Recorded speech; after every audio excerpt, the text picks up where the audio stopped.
logistics of the underwater kiss? Yeah. How long do you have? As long as you want to talk about it. Let's see. Well, so there's twice. The first time we shot it was outside, and what we had to do is there's a video I think I put on Instagram or Twitter, and we had to jump into the water, and we were told that no matter what was happening, don't come up for air for 10 seconds, because they had a fire cannon that shot over the pool once we went under. Do you guys want to see it? I have that on my phone. It's epic. I showed it to somebody afterwards, and they're freaked out. But What did the cannon do? shot fire. Okay. Actual fire. I legit want to find it for you because it's awesome. It's really. Keep talking, It looks.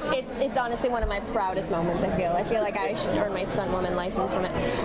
That was the first time we did it, and then we didn't have enough time because the sun went down to catch the more of the underwater stuff. The second time we did it in an underwater pool interior, and we had these sandbags under the water that we would at the bottom of the pool that we would go take our different breaths, and then we had a breathing underwater breathing. We had divers. Apparatus. We had divers.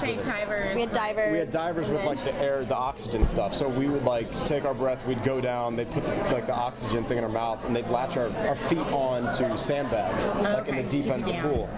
Yeah, to keep us down. And then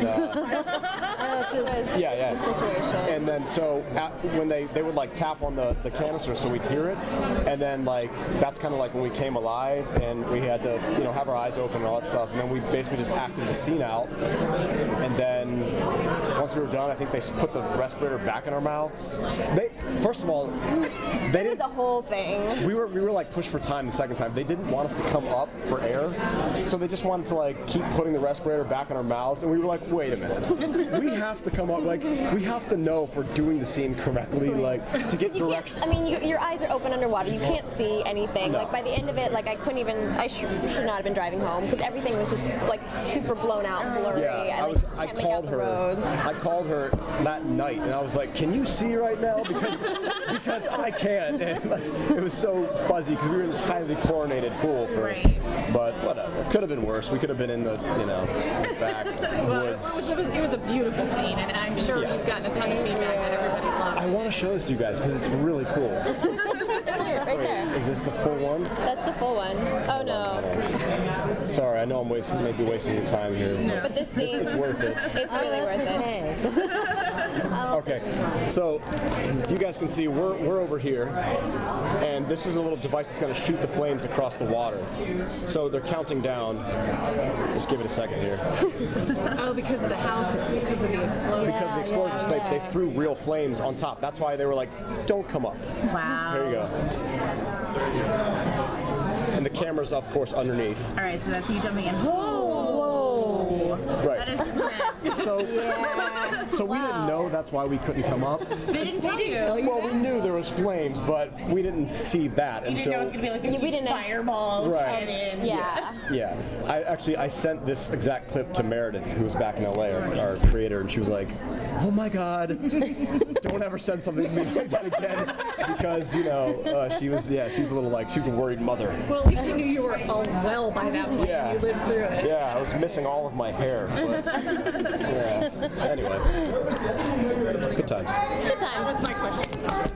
So the one thing that we've been asking everyone is, season 1 is over. We're still waiting to hear about season 2, and assuming that season 2 gets greenlit, what would you guys want your characters to keep going with, keep doing?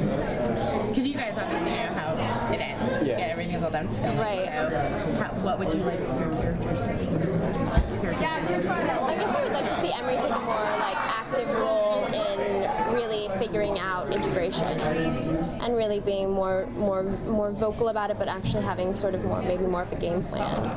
And maybe that's in the Red Hawks, and maybe that's rallying people from school, maybe that's, and spending more time in the sector and getting to know more about the Adrians. I think this is less about Roman, more just about the show in general. As a fan, I would love to see something hugely epic happen. Like, what if somehow the Atrians broke out and somehow took over the community, and basically was, what if the humans were moved into the sector and they were holding the community hostage in some way? I just think that'd be cool. It's not been mentioned, but it would be so hugely epic and sort of fun. like a reverse. Yeah. See, flip the tables on them. Yeah, how cool would that be, you know? All right, I gotta steal them for the big cast photo. Thank you guys so much.